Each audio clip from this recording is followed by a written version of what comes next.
Assalomu alaykum qarindoshlar, qanday ahvolinglar? Men Amerikadan doktor Mehmet deyman. Men bugun may ziyonliqmi yoki foydaliqmi degan temada qisqacha bir leksiya so'zlab o'tmoqchi. Men bu leksiyada asosliqi mayninki turlari, ya'ni badanninki kunda qanchalik mayga ehtiyoji bo'ladiganligi, badanda qandaq xizmatlarni o'taydiganligi va badan ehtiyojidan oshib ketgan vaqtida may bizningki salomatligimizga qandaq ta'sir yetkazadiganligi to'g'risida qisqacha to'xtalib o'taman. Tövəndə diqqətinglər leksiyanın təfsilatı bo'lsin. May bizning sog'lom o'sib yetilishimiz va sog'lom yashashimiz uchun zarur bo'lgan xomashyo va energiya ta'minlaydigan mo'y oziqlik modda bo'lib, biz maysiz yasholmaymiz. Ammo undaq deganlik biz mayni qancha ko'p iste'mol qilsak, shuncha yaxshi deganlik emas. Agar biz mayni badan ehtiyojidan ortiq iste'mol qilsak, mayli u qandoq may bo'lishidan qat'iy nazar sog'lomligimizga ziyon elib keladi. May odatda normal temperaturada suyuq va qattiq ikki xil shaklda bo'lsa-mu, ammo ularning ximiyalik qurilmasi cho'ng jihatdan o'xshash bo'lib, u 3 kislotalik may kislotasi molekulasi va glitserin molekulasidan tuzilgan. Undaqda biz hozir ishlatayotgan maylarninki qandaq turlari var. Ya'ni ularninki ximiyalik qurilmasida qandaq farq var. Biz ularni qaysi turlarga bo'lib ayırmaymiz degan vaqtida birinchisi to'yinmagan may, ya'ni unsaturated fat. Bu to'yinmagan mayning ichida yana ikki xil turlik may bo'lib, u taq zanjirlik to'yinmagan may va ko'p zanjirlik to'yinmagan may deb ikki cho'ng turni o'z ichiga oldi. Ikkinchisi bo'lsa to'yingan may, ya'ni saturated fat. Uchinchisi bo'lsa o'zgartirilgan may. Buning inglizcha trans fat bo'lib, men uni Uyg'urcha o'zgartirilgan may deb oldim. Buning da asosligi mayning shakl, ya'ni qurilmasiga ba'zi o'zgartishlar kirgizilgan. Badanning kundalik may ehtiyoji, ya'ni biz kunda qanchalik mayga ehtiyojliq degan vaqtida bu o'xshamagan insonlarda va badan ig'irligi o'xshamagan bo'lgan kishilarningki kunda mayga bo'lgan ehtiyoji farqli bo'lib, badanninki kundalik may ehtiyoji badanning kundalik energiya ehtiyojiga bog'liq bo'ladi. Odatda badanning kundalik energiya ehtiyojining 20%dan 35%ni maydan erishishi kerak bo'lib, ya'ni badan kunda 2000 kaloriya energiyaga ehtiyojli bo'lgan bo'lsa, undaq adam kuniga taxminan 44 gramdan 86 gram mayga ehtiyojli bo'ladi.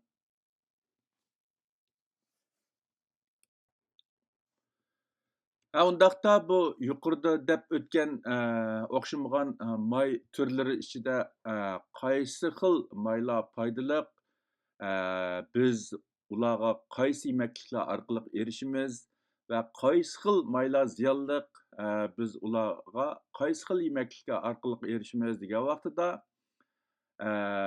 foydali may va ularning manbasi tovandikicha taq va ko'p zanjirlik to'yinmagan maylar, ya'ni unsaturated fat deganimiz nisbatan foydali may bo'lib, biz ularga tövəndikidək bir neçə türlük yemekliklər orqali erişimiz. Birincisi yağaq, yer yağıqı, badam, kasna qatarlıq hər xil meyğizlar. İkincisi qıça, kunjut, zig'ir, kava və chia uruqi qatarlıq ziraatlar və ularning uruqlari. Üçüncüsü zeytun və zeytun yağı To'rtinchisi salmon qatorliq biliqlar, beshinchisi qo'yninki quyruq mi. Bular bu yemekliklarning tarkibida taq va ko'p zanjirlik to'yinmagan maylar nisbatan ko'p bo'lganligi uchun ular foydali may hisoblanadi.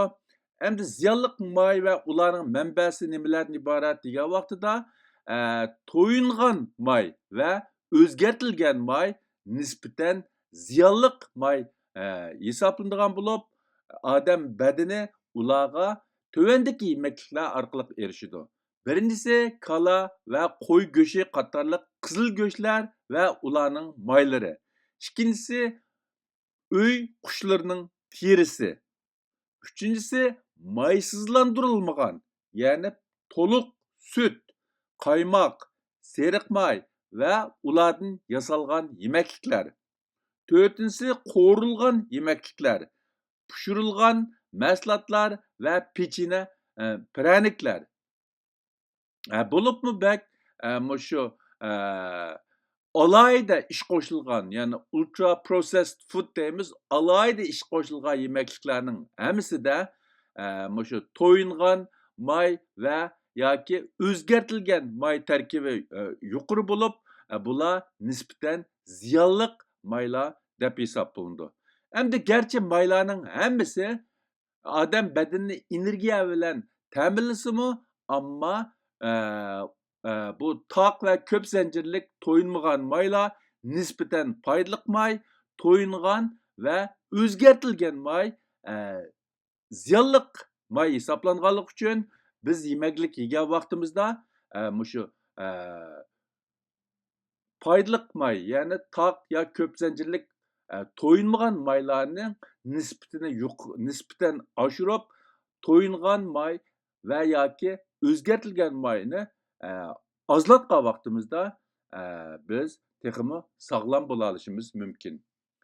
Bo'libmi bak o'zgartirilgan may, ya'ni trans fatni amal bor yemasligimiz, iste'mol qilmasligimiz, undan saqlanishimiz bizning sog'lomligimiz uchun bak muhim. Bu resimdeki o'ng tarafdagisi foydali may va ularning manbasi, ya'ni toq va ko'p zanjirlik to'yinmagan may foydali bo'lib, ular shu resimda ko'rayotgan yemekliklarda mo'l bo'ldi. Sol tarafdagisi ziyonli may va ularning manbasi bo'lib, to'yingan may va o'zgartirilgan may, ya'ni saturated fat bilan trans fat. Bu ziyonli maylar bu resimde ko'rsatilgandagidek shunday axlat yemekliklarda nihoyatda ko'p bo'ladi. Ama yuqorida foydali may va ularning manbasi bilan ziyonli may va uning manbasi ustida to'xtalib o'tdim. Endi foydali maylarning qanday foydasi bor, ziyonli mayning qanday ziyoni bor degan vaqtida foydali maylarning tövendagidek foydasi bor. Birincisi yurak kesili ve sakta xavfini töveltidi. İkincisi shu qandagi nachar kolesterol bo'lgan LDL xolesterin miqdorini töveltib, yaxshi kolesterol bo'lgan HDL miqdorini oshirdi. Üçüncüsü binormal yurak ritmining oldini oladi. To'rtinchisi divanlik kesilining oldini olishda foydali. Beshinchisi yalluqqa qarshi turdi va yalluqni töveltidi. Oltinchisi qon besimini vositalik holda töveltidi. Yettinchisi qon tomir qetishish va taravilishning oldini oladi. Sakkizinchisi tushkunlashishning oldini oladi. Mana bular foydali mayning foydasi bo'lib, biz bularni nisbatan ko'paytirish, ziyonli mayning nisbatan töveltish orqali yuqoridek manfaatlarga erisha olamiz. Endi ziyonli mayningki qanday ziyoni bor degan vaqtida, birinchisi badandagi xolesterin ishlab chiqarish miqdorini oshirdi. Ikkinchisi qon tomirining qetishishini va taravilishni keltirib chiqardi. Üçüncüsü yürek tıkılması ve sekte. Yani miğe kan, miğe kan tomir kesillerinin xatirini aşırdı. To'rtinchisi divanlik kasallik giriftor bo'lish xatirini yuqori ko'tardi. Beshinchisi yallig'lanishni keltirib chiqardi. Mana bular ziyonliq maylarniki ziyni. Men yuqorida deb o'tgandek, biz mushu maydin erishmoqchi bo'lgan energiya yoki boshqa badanning ehtiyoji uchun may iste'mol qilishga to'g'ri kelgan vaqtida biz foydali mayni asos qilib iste'mol qilsak, ziyonli mayni amal bor tuvallatsak yoki iste'mol qilmasak, bizningki sog'lomligimiz texmo yaxshi kapolatga ega bo'lishi mumkin. Ben yuqorida quyruq miyni foydali may deb so'zlab o'tdim. Undaqda u nemishqa foydali? Biz nemishqa qo'yniki quyruq miyni foydali deymiz degan vaqtida biz oldi bilan uninki tarkibiga qarashimiz kerak. Ya'ni qo'y quyruq miyniki tarkibida tövəndikidək 7 xil may bo'lib, ularninki ichida 2 xili taxminan 31%dan 47%gacha tarkib topgan 2 xil may, ya'ni taq zanjirlik to'yinmagan may bo'lib, bu yerda ko'rsatilgandek yeşil ranglik, ya'ni bu qo'y quyruq miyininki 7 xil tarkibidan ichidagi 4-inchisi bilan 7-inchisi taq zanjirlik to'yinmagan may bo'lib, u mush badanda foydali rol o'ynaydigan asosli tarkib hisoblanadi. Uningdan boshqa 5 xil may, ya'nila ziyonli may qatoriga kirdi. Shunglashqa qo'yniki quyruq miyi foydali deb ziyoda iste'mol qilishmi to'g'ri emas. Chunki u mayning tarkibidagi foydali qismi faqatla yana 31%dan 47% oralig'ida bo'lib, qolgan yerimidek tarkibi yanada ziyonli. Buningki birinchisi ko'rganinglardagidek men uninki uyg'ursini bilmaganligim uchun faqatla ingliz nomi bilan oldim. Birinchisi lauric acid, myristic acid, uchinchisi palmitic acid, palmitoic acid, margaric acid, citric acid, oleic acid.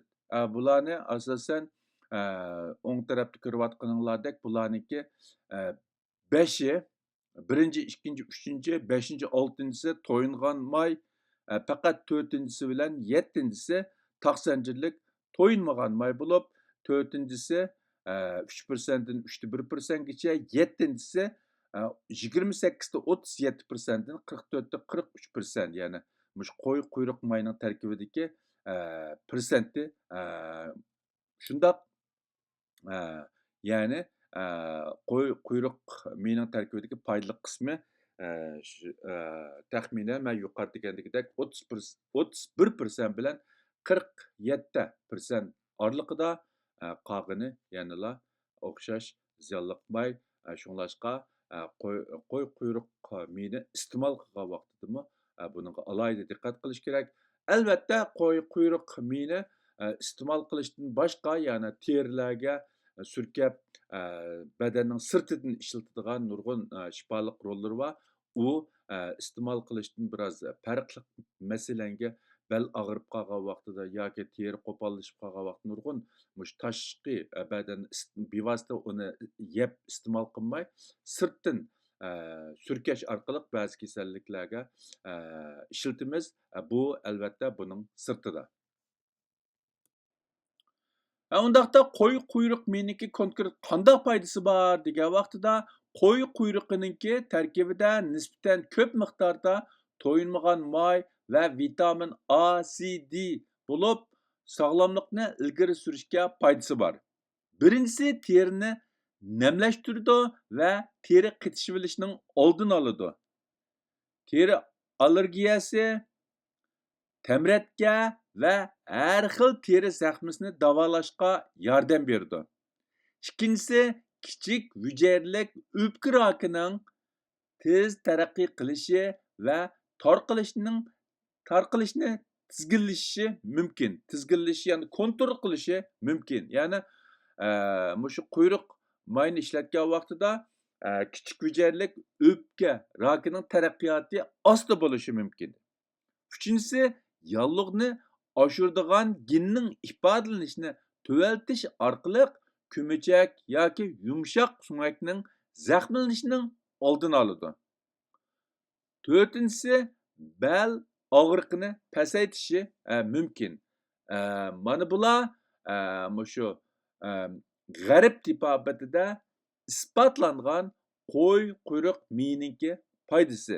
Albatta, bizning milliy tibobatda uni yana nurg'un boshqa kasalliklarga ishlatish mumkin, ammo g'arb tibobatida to'liq isbotlanmagan bo'lg'achqa men uni bu yerda o'tirib qo'ymadim. Ammo qarindoshlar agar bu haqda tajribasi bo'lsa, sinab boqsa bo'ladi.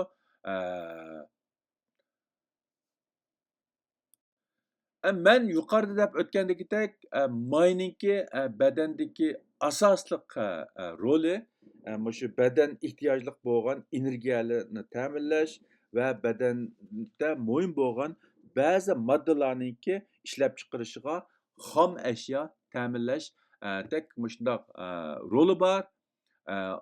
Ammo may mayli u foydali may bo'lsin, mayli ziyonli may bo'lsin, badan ehtiyojidan ko'p iste'mol qilgan vaqtida biz umid qilgan foydaga emas, balki ziyonga erishib qolishimiz mumkin. Men bu yerda mayni mushu badan ehtiyojidan ortiq iste'mol qilgan vaqtida, ya'ni ko'p iste'mol qilgan vaqtida qandoq oqibatlar kelib chiqadi degan masala ustida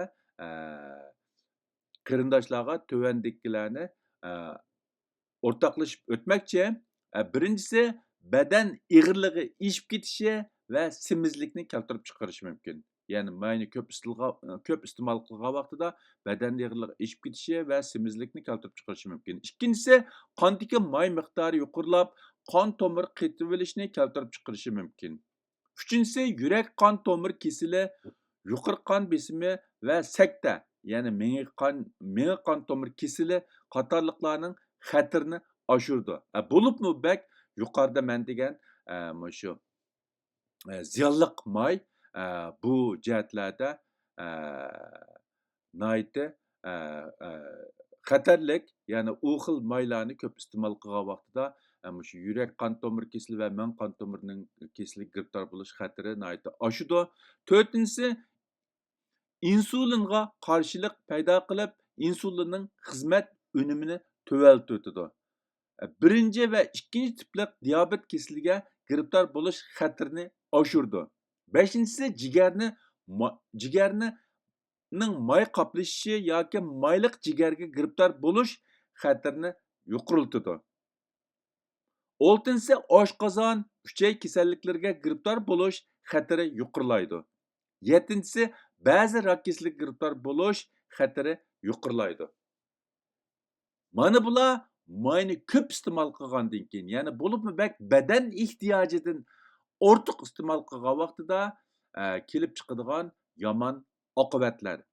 Shunglashqa mayli yaxshi bo'lsin, mayli yomon bo'lsin, yomonni oz iste'mol qilish kerak, ammo yaxshi deb yoki foydali may deb uni ziyoda iste'mol qilgan vaqtida uningmi o'xshash ziyni va shunglashqa bu yerda alohida ta'kidlab o'tadiganimiz, har qandaq yaxshi degan narsani muvofiq iste'mol qilgan vaqtida foydali, muvofiq iste'mol qilmay yoki ziyoda ko'p iste'mol qilgan vaqtida yana o'xshashla ziyonliq.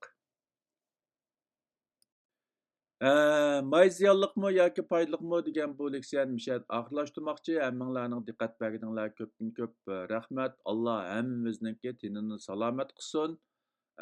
Ko'rishguncha omon bo'linglar. Xayr xo'sh. Allohga omonat.